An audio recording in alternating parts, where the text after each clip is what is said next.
Hello everybody, Andy here from Glassafter, the #1 kill team channel on YouTube, unless of course you are aware of any other kill team channel on YouTube. Hi, how's it going? What's up with you? Now that the pleasantries are done, maybe we should do a double pleasantry, but no, not today. Today I want to talk about proxy rules for your models in kill team. So I've done this multiple times before, but I've always hidden them in other videos. For example, I did a whole kind of how you can proxy every single marine team using one model sort of thing, and within that I obviously included all rules that you need to keep in mind for proxies. However, to find that, hey, if you want to know how to proxy a model, you have to go to that specific weird hobby video, quite difficult. So this is just what you need to know about proxies. We're going to go over a whole bunch of things. We're going to go over I've got a list. We'll go check the list out. Let's get straight into it, shall we? Boom, here we go. Hopefully you enjoy the smooth jazz. Do let me know if smooth jazz is your thing. This is the thumbnail. The reason I have a Ravener into a Terminator is because, of course, we have the Raveners coming out, and this is going to be a 5-man team, which I believe that a lot of people are going to be interested in, even if you're not actually interested in Tyranids.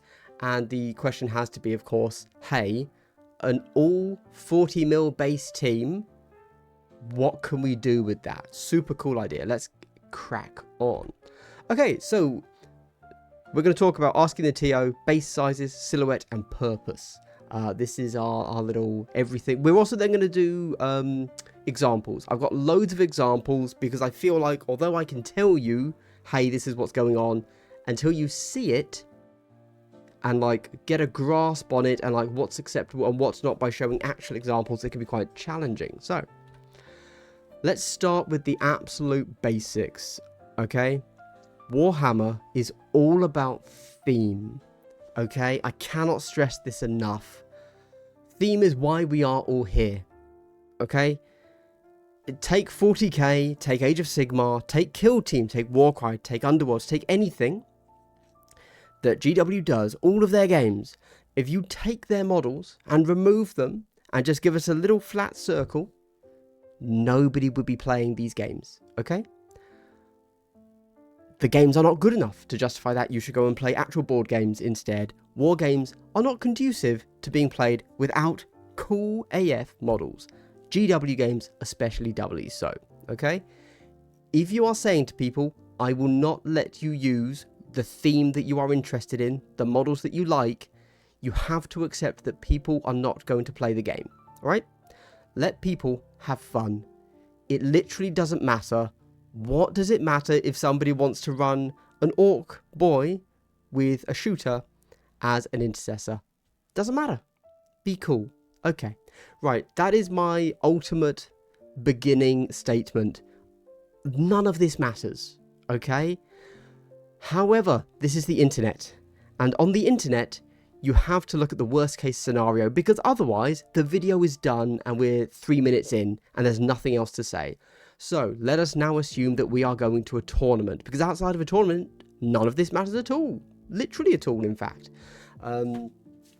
Because in a tournament rule, it will generally say somewhere that, hey, you've got to use a certain model.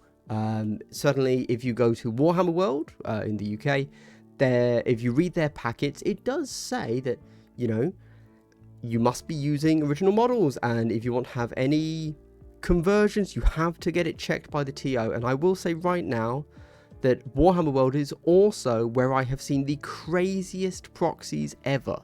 Okay, so yeah, if you're perhaps a new TO and you're focusing on, hey, I'm going to play it straight raw out of the pack, be aware the Warhammer World, the guys that made that pack, man, they don't care at all. They will let you play anything as long as it's GW. So let's start with the absolute key rule. Everything else I'm about to say is just good practice. It's a guide, something to consider when you're sitting down to do your hobby, because if you don't know the rules as well as I do and you're a new player, you need to be told the basics. However, ask the TO. Again, because outside of a tournament, none of this matters. So, you're going to a tournament, you want to use your cool AF proxy team, that's as foretold, of course. First thing, drop an email to the TO with a picture of your model, say, can I use this as this? They will, in 95% of situations, say yes. Right. If you're going to a tournament, even if everybody else on the internet says, yes, that's totally fine, I like what you've done here, you should still ask the TO. It's partly a courtesy, and it's also, you know, like having your own back. Because, and this is everybody's great fear, you get to the tournament and they say, sorry, that's not acceptable. Do you have the official models? And you say, well, no, because these are really obvious proxies. How could you not like it? And they say, sorry, you can't play. Or perhaps even worse, you're at the top table. Nobody's had an issue with your proxies right up until now.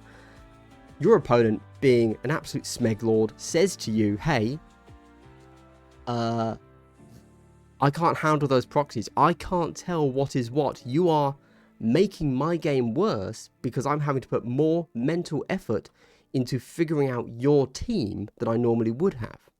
To which you say, oh, but, you know, nobody else has had a problem. Your opponent says, I'm going to get the TO. The TO says, oh, you didn't check these with me, and I agree, these aren't the best proxies, so actually, you know, we're done here. That is everybody's fear. To be clear, this has never happened. I just want to throw that out there. It's never happened. But this is everybody's fear. So, everything I'm about to say here is just good practice. You do have to ask your TO. TOs, as I've just said, you should allow proxies. We're playing Warhammer for fun and theme. And if we weren't, then we wouldn't be doing this. So, unless you have a really good reason to not allow proxies, and unless you are willing to put that reason out for the whole of the kill team community to discuss online, I would strongly advise you allow proxies. Cool. Let's start with the basics. So, base size. In the bottom right hand corner of every data card, there is a number in a circle. That circle is the base size. There you go, that number. The base size of your proxy model must be correct. This is as much of a rule as any other stat on that base card. Base, just because I read a word on the screen, as that data card. To have a Space Marine, an Intercessor Space Marine, be on not a 32mm base, you know, like, is to me the same as saying you want to go to a tournament and you want to just play them as having a 2-up save. Or say, hey, yeah, normally my Intercessor hits on 3s. I'm just going to play them as hitting on 2s. Is that okay? I'm proxying his rule. No, you obviously have to follow the rules. In this edition, base sizes are a rule. Cool. Right. Now you see I put here base small, then fit on larger. We're going to talk about this in a moment, but if you are, a lot of different models can sometimes act as 2 models, and perhaps you want to use a model from 40k to act as a kill team model because you don't like the theme of the kill team, but you like the mechanics, and so you want to use your cool Paragon Warsuit or whatever from Sisters of Battle, but that's on a 50mm base. But the model you want to proxy it as is a 40mm base. Well, in that instance, this is just a modeling tip for you. If you put it on a 40mm base, when you then need to play it in the other system, you simply put it on top of the correct base size, a 50mm base, and boom. It's legal in both game systems. This will come up, just for example, it's going to come up soon, but a Kassakin is on a 28mm base. If you wanted to proxy that Kassakin as a Space Marine, you build your Kassakin as per usual on a 28mm base, and then when you say, hey, this Kassakin with a hotshot lasgun is now going to be a Space Marine, an Intercessor with a bolter, you simply take your Kassakin and put it on top of a 32mm base. You now have a legal Space Marine. Moving on, we all get it, silhouette. Now, when you are measuring a model, there's a few things you want to keep in mind here. The reason we're talking about silhouette is because you've got to think about modeling for advantage and also just trying to stay true to the model that you are attempting to copy. So, you want to make sure that the eye height of your model is roughly the same. And then, of course, in Kill Team, in 40k in general, weapon height also matters. So the reason we have these as different things is because when it comes to eye height, you want that to be roughly the same. It doesn't matter ultimately, but there are some scenarios where it does matter. So if you just need a general rule, eye height should be the same. Weapon height doesn't matter as much, but if you can match it, that would be good. For example, if the official model, for example, I think the new Sanctifier's Confessor, it is holding up its mace above. Is that right? Yes, it is. It is holding up its mace about a centimetre higher than its eye height. Therefore, just as a general rule, and this can be broken, but as a general rule for the beginners out there, if you have a model that you are trying to proxy as that Confessor, make sure the eye height is about a centimetre below wherever its weapons end up. You're not trying to match the pose exactly, you're just trying to match the silhouette. Now, why do we care about eye height and then weapon height? So weapon height is total height. So if you can ignore eye height, to be clear. The reason weapon height is the overall height on the base, right up to the tip of whatever is highest on it. That is your true size. That's the size you're going for. The reason we care about eye height is for things like visibility. Now, visibility is, of course, a rule in the game. There are very few instances where this matters. The only instance this truly matters is for Ratlings. I genuinely wouldn't say this matters for any other team. However, Ratlings, for whatever reason, derive part of their power level from them being very small models. Okay, we're actually going to look at Ratlings on the examples because this is important to talk about. However, outside of Ratlings, I really don't think this matters for other teams. Keep in mind though that obviously because you draw visibility from the head of the model, this does technically affect gameplay. We are going to talk about modeling for disadvantage later. Then we have overhang / bulk. This is going to be great to look at when it comes to the new Tyranid Raveners.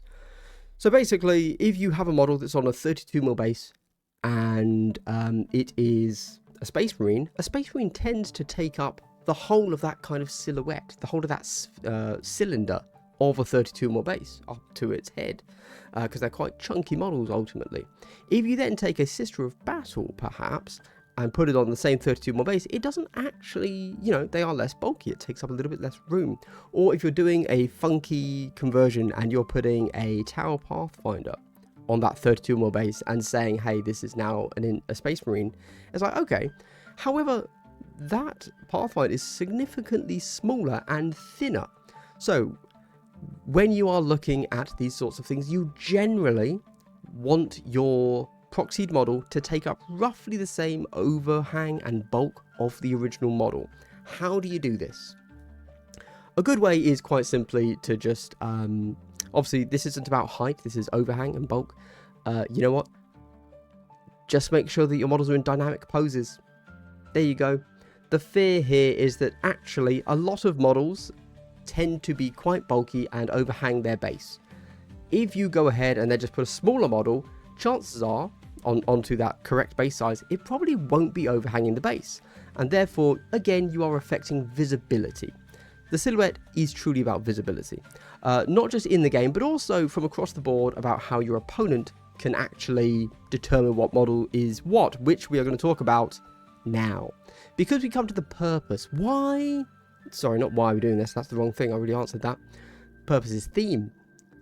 The purpose of the model. This is the woolliest bit, and this is the bit that means I have to give a bunch of examples so you can get a feel for what I'm truly saying here. So, you want to be copying the purpose of the model.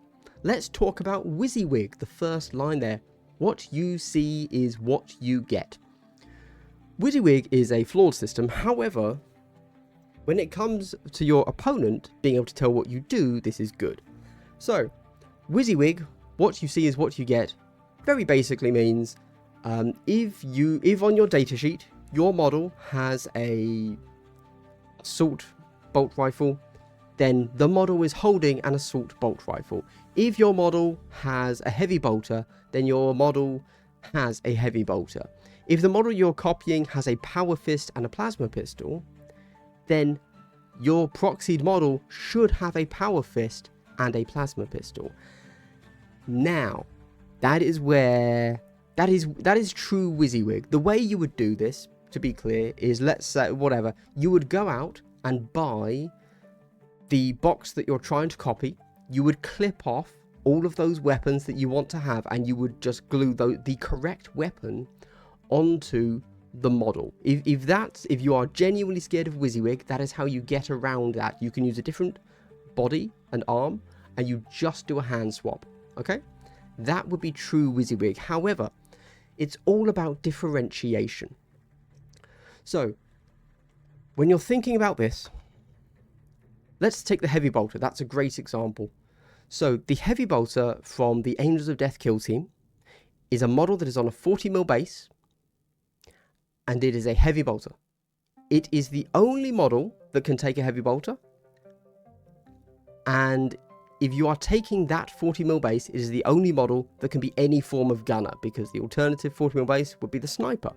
So when you're then looking at creating a proxy team, you could say those two models for your proxies are going to be the same, because you can never take them both, and they both represent a gunner. Now, if you think about the heavy bolter, well, what is that? That is the high damage, shoots a lot of rounds, puts a lot of rounds down range, and yeah, multi-shot.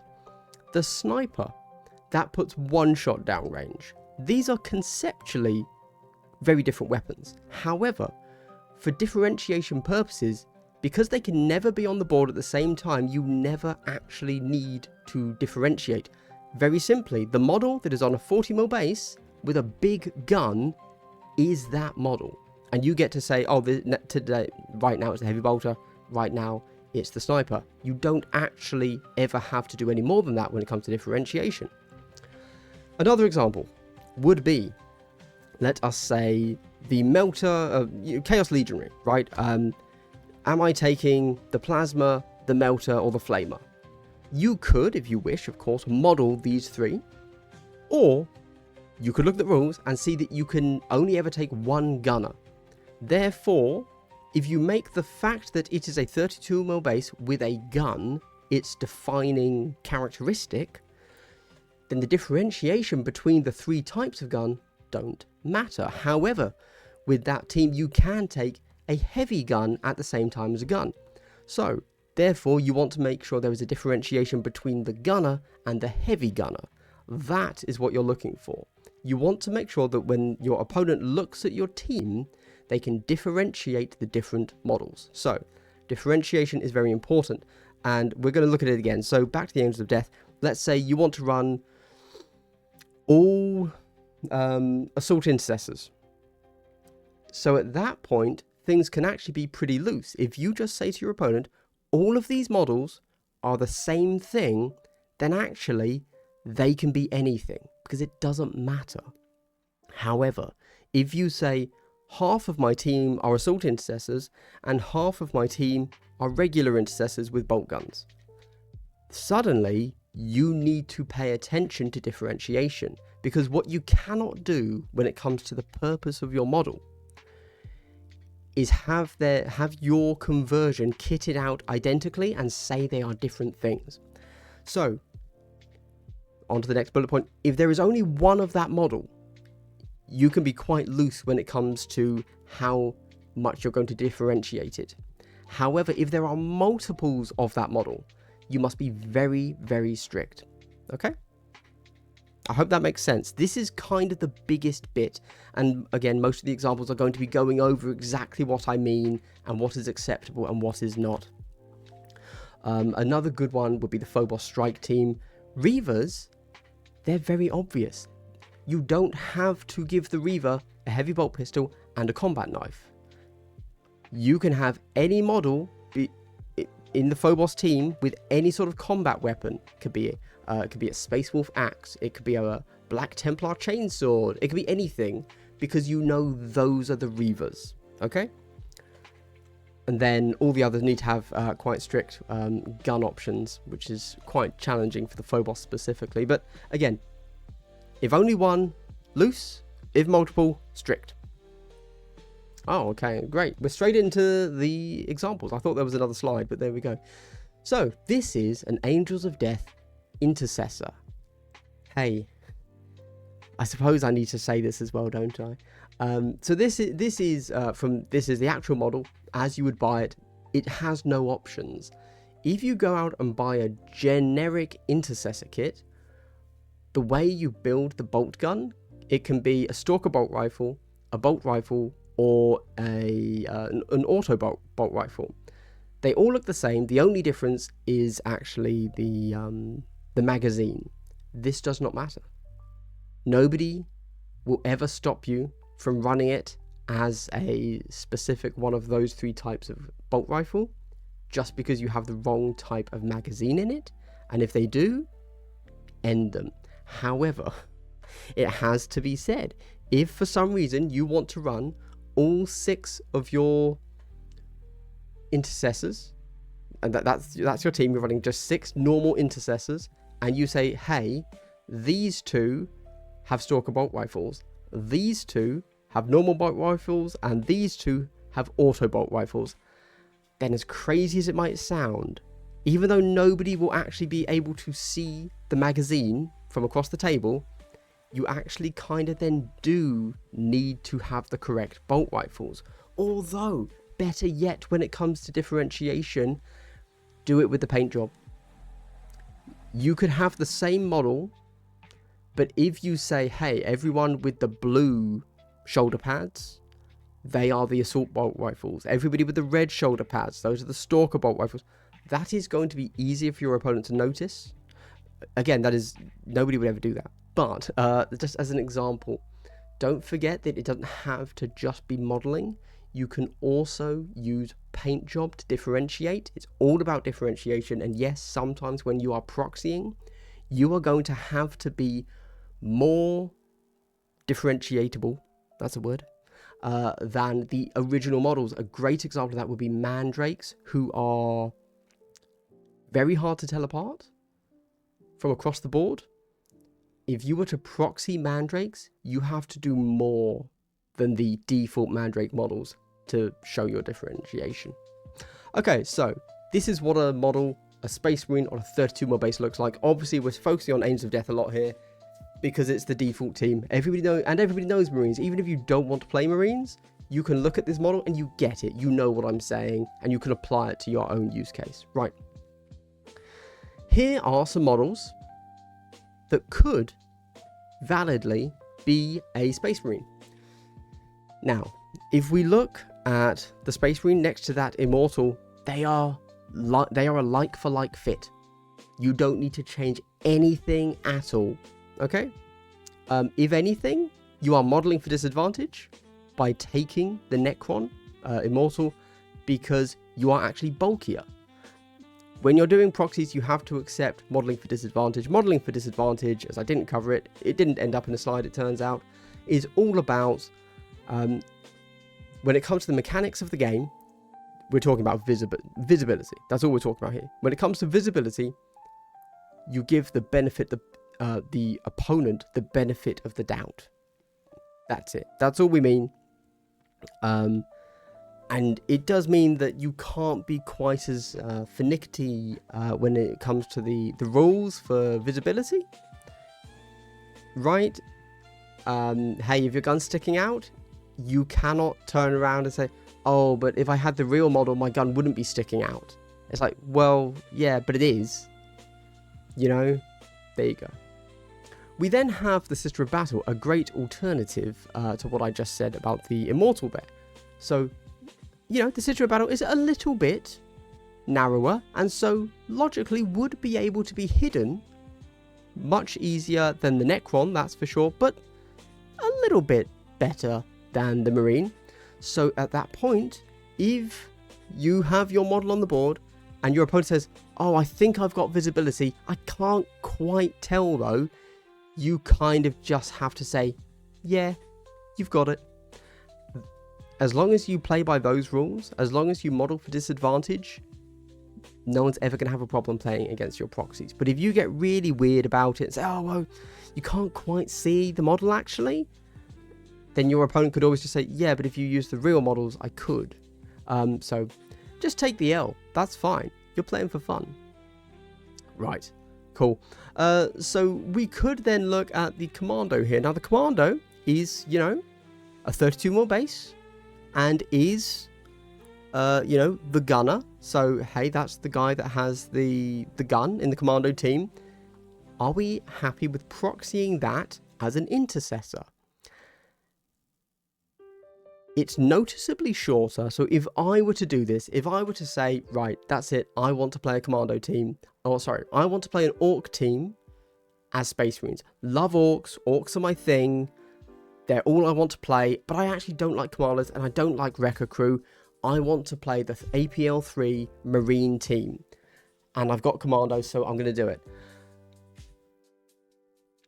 Firstly, I would allow I would allow this as a proxy, to be clear. I don't think you need to be so anal about things that you are actually matching eye heights. But for me, because I wouldn't want to do things wrong and I don't want anybody to be able to push back against me and say, no, you can't do that, it's not fair, I would just stand my Commando on a tactical cork and have him be, you know, 5 mil higher so that nobody can argue about height.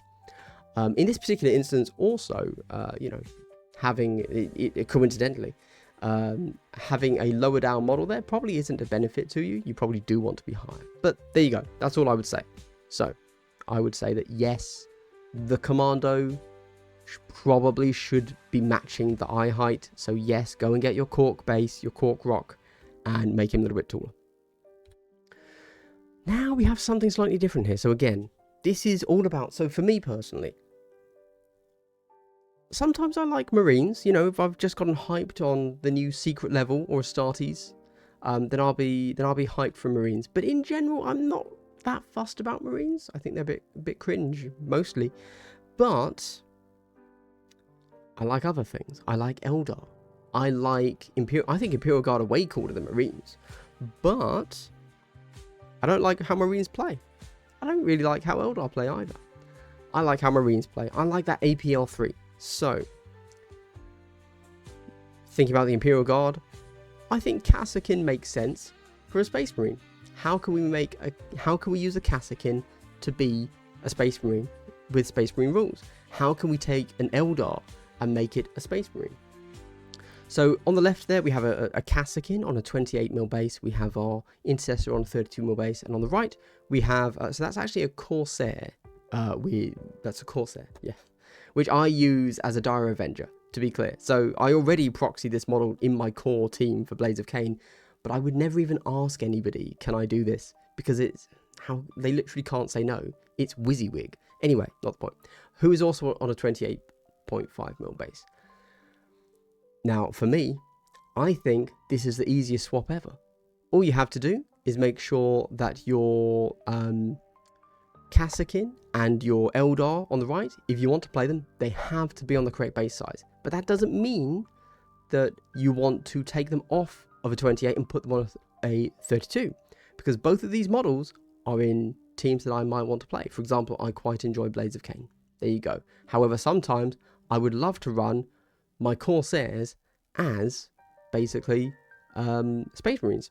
So I don't want to just base them on a 32. So you base them on the smallest base size that you would want to use, which in their case is a 28.5 mil base. And then when I want to run them as a Space Marine, I just blue tack them on top of a 32 mil base. I don't know if I've taken a picture of that. I have not. Cool. All right, so we move on to the Angels of Death team.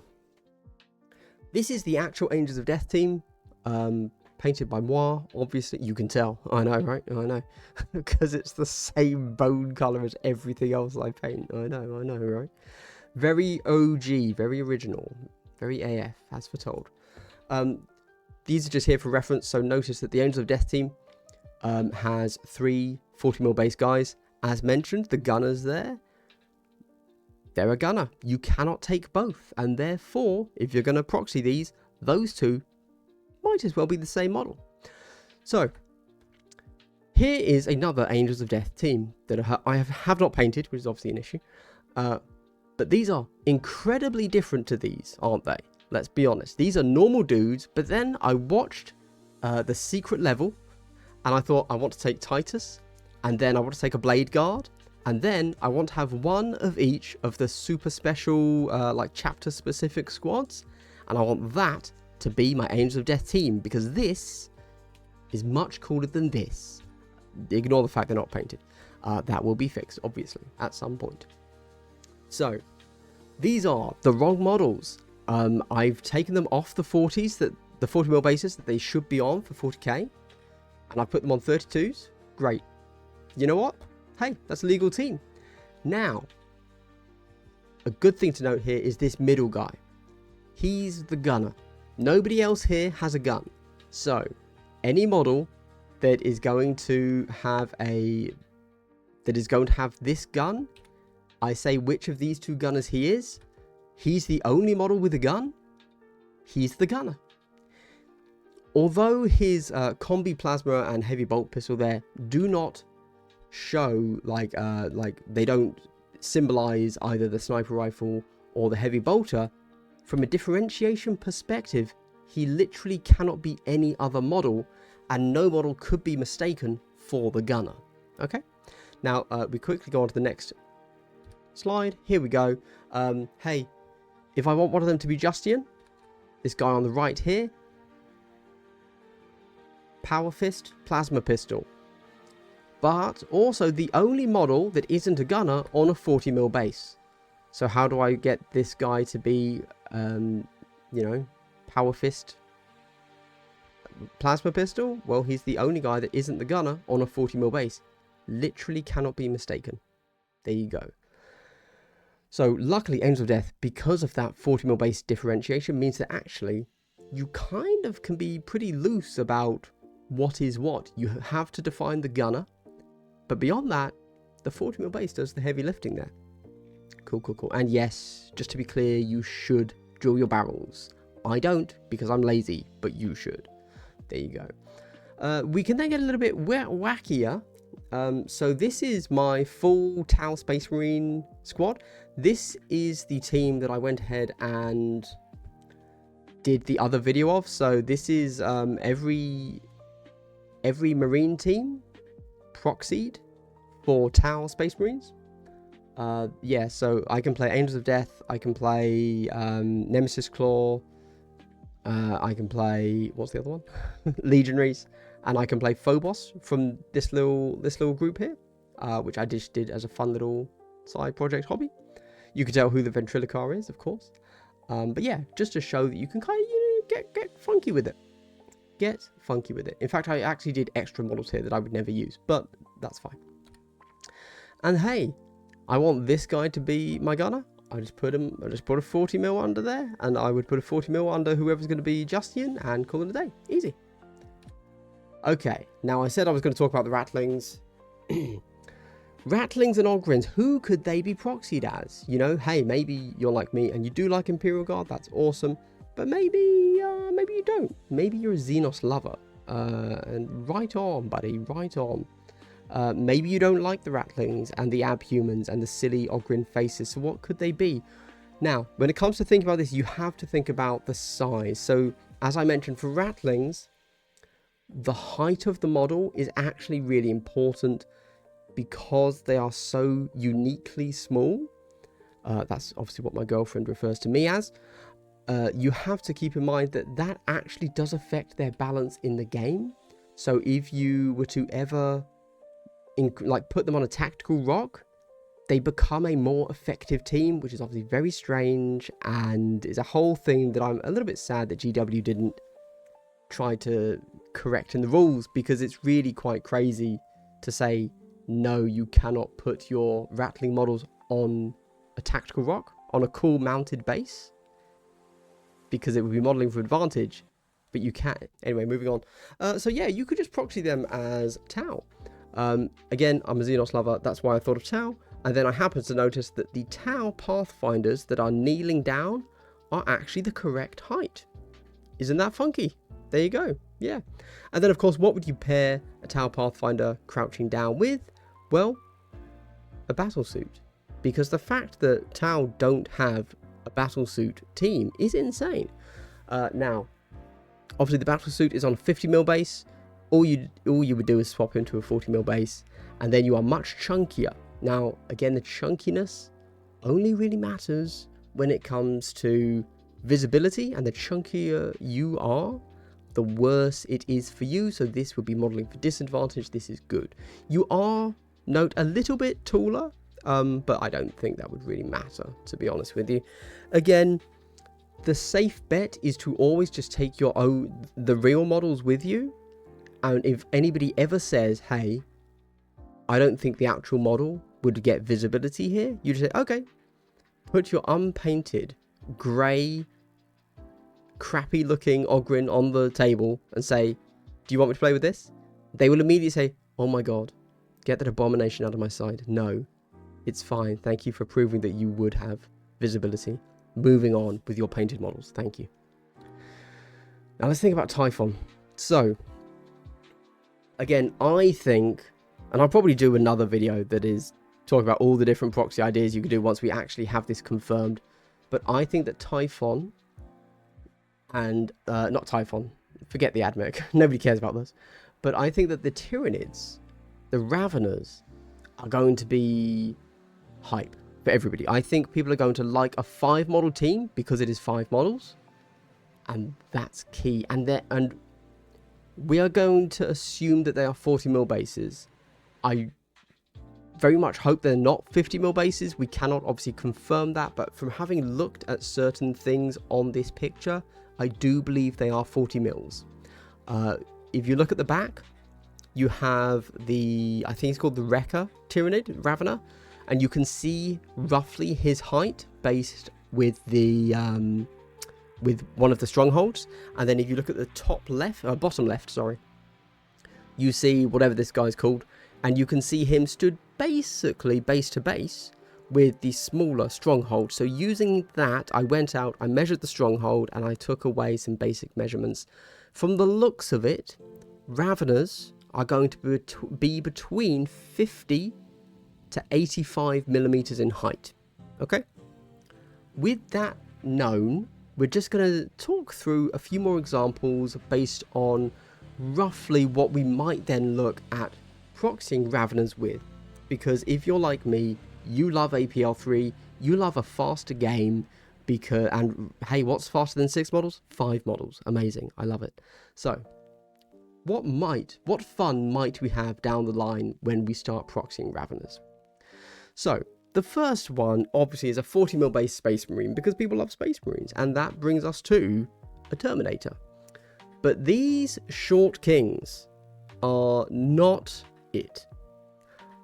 Because if we look back, 55 to 85. Now, the 85 was kind of the absolute tip. We all love the tip, obviously. We love taking the tip. But the tip in this instance is the absolute highest that the frill on the leader, his like head frill, went up to. Again, I am estimating and guessing here. It's also the size, the height of one of the claws of one of the taller guys. However, the head height was more around 70, it kind of looked like. But again, some of them are then crouching down closer to the 50, the 55. Either way, yeah. From a bulk perspective also, these models are all way, way bigger than a 40mm base. As in, they are all overhanging the 40mm base quite heavily, to the point that even though this Terminator is overhanging that base, it almost needs to overhang more. You know, that is one of the negatives to Tyranids. They tend to be a bit flaily. And this Terminator is not as flaily as he needs to be quite honest with you. But that is something to figure out later with different poses. So anyway, if I were to try and make a Terminator work, firstly, ignore the bulk, needs to be taller. How much taller? So he is under 50mm. So you've got to go at least 5mm taller. So if you're thinking about basing, you're going to go out, you're going to get a nice cork sheet. You want a 5mm cork sheet. That takes him up to the minimum size, basically. So I decided to take a few models that are kind of the correct height, so we can look at that. if we look at Zarek the Stormlord on the right there, notice that his eye line is the correct height. And then his staff is about 80, so that's about the correct height and probably bulk. If you see how far out his cloak is, you could run Zarek the Stormlord as a Ravener, and that's pretty hype. Now, I'm not saying you should do it, but if you want to run all Necrons, maybe just go and buy 5 Zarek the Stormlords and go crazy with the kit bashing. That'd be sweet AF. We then have on the left, of course, a Wraith. As you can tell, okay, again, I'm a Xenos lover, but the reason I was thinking of Necrons, aside from the fact that I have a Necron army sat behind me right now, is because, of course, we know that also in Typhon, we're getting Hormagaunts and Ripper Swarms, and of course, what matches those? Flayed ones and Scarabs. So it's like it's a really easy, obvious swap from the MPO perspective. And whatever sort of weird rule they have, you just swap for reanimation protocols for a single and co-op player, right? So hey, how can we then mix in the Raveners? You got to. It's all about the theme, lads. The theme. Yeah. So we then look at the Wraith on the left. I think this model's actually like a really good proxy because it overhangs the 40mm base quite heavily, and the eye line and the total overall size is almost spot on. Now, obviously, they are very different models, but actually, they're kind of not that different. So yeah, if you're thinking of Necrons, Wraith or Zarek the Stormlord, great options. But also, this is the reason I showed this is because you can now see, if you look at the Wraith, if you look at the Stormlord, those are models that I would assume are basically the correct size. And the Terminator looks like a teeny tiny king in between them. So that is just a little example of how much height you're needing to give. How did I do that? I don't know, man. I just happen to have 4 25mm bases sitting next to me. There you go. So that is the kind of height you need to add. How are you adding that much height? I don't know. Good luck. Good luck. A plinth, a real big tactical rock, or better yet, a dead Tyranid, right? You know? But yeah, you got to get some height on that bad boy. It's going to be really hard for you to match the bulk, so you've got to at least get some height. That's for sure. Okay. These are just some other models that are the correct height.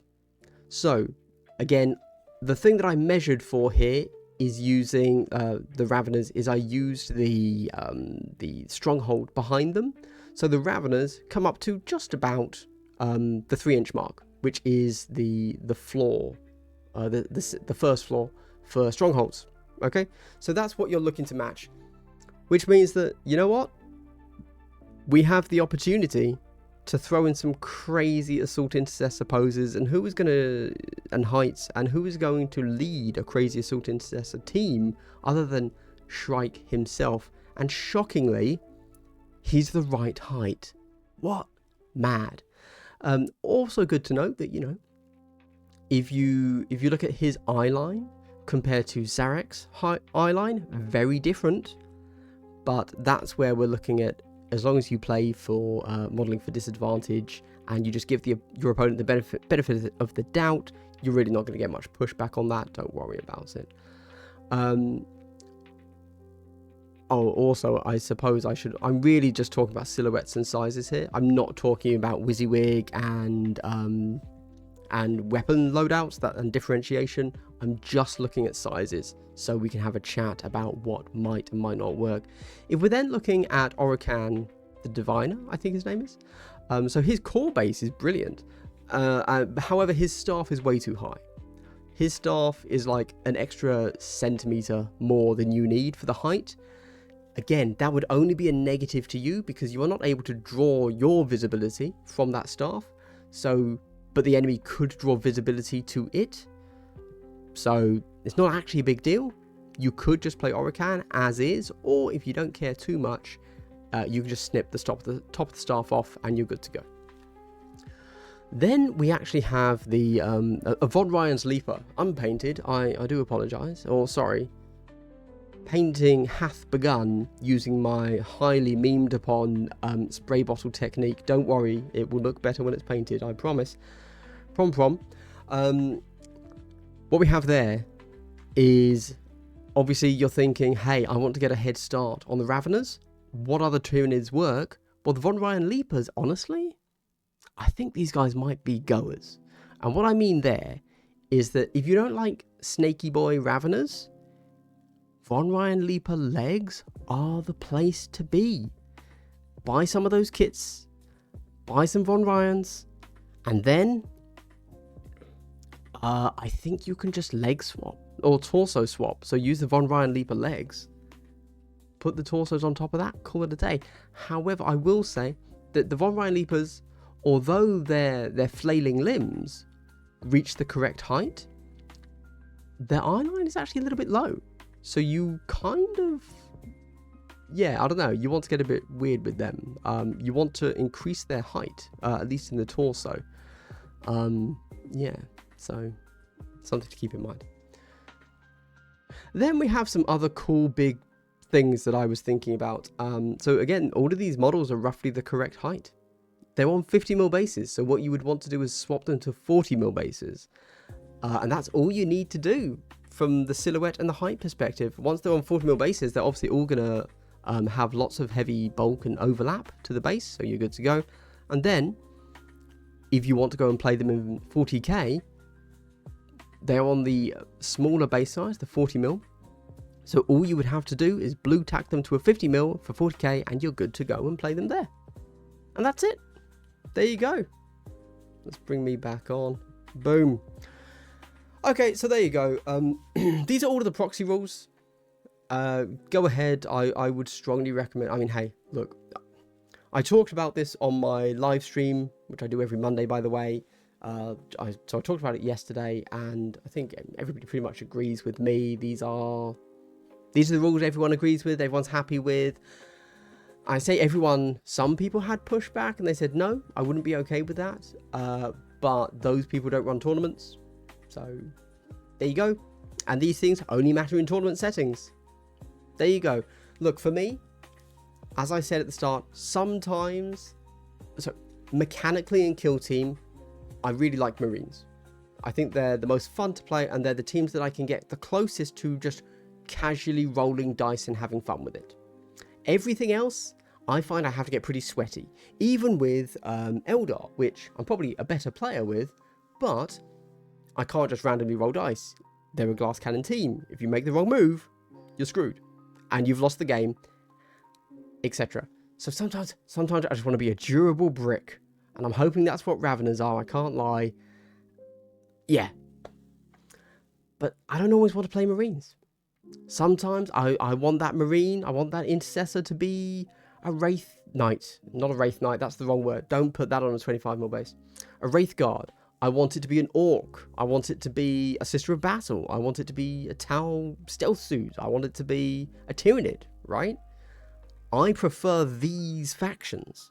I want it to be a cool-ass Kassakin. I want it to be them. I don't want to play Marines. Or I want it to be a Custode. I want it to be all those things. And sometimes I want it to be a Marine. As such, a lot of people are the same. When it comes... I apologise. When it comes to Kill Team, when it comes to 40k, okay, final note on theme, when it comes to 40k, if you like a faction, you can find a way to make that faction play mechanically how you want it to play. It might not be great, but you can make it do it. Kill Team doesn't have that. Kill Team doesn't have list building. Kill Team takes the models and says, this is how this team must play. Okay? And that means if I want to play Eldar as not a glass cannon, in 40k I can do that, and I say, okay, I'm just going to run all Wraith. It's an all Wraith construct army. That's what I'm going to do. Cool. In Kill Team, you can't do that. If you want to play those mechanics in that way, you cannot play that faction. And to me, that is actually one of the biggest negatives of Kill Team. That lack of list building, that lack of customization. And it means that you cannot play the theme that you want in the way that you want. And therefore we have to accept proxying in Kill Team. Cool. Anyway, if you made it to the end of the video, thank you so much. Hey, there are some ways to support me and stuff. Check out the links in the description, all that good stuff. If you like what I do here, you're awesome. Thank you very much. Stay hydrated. Hydrated.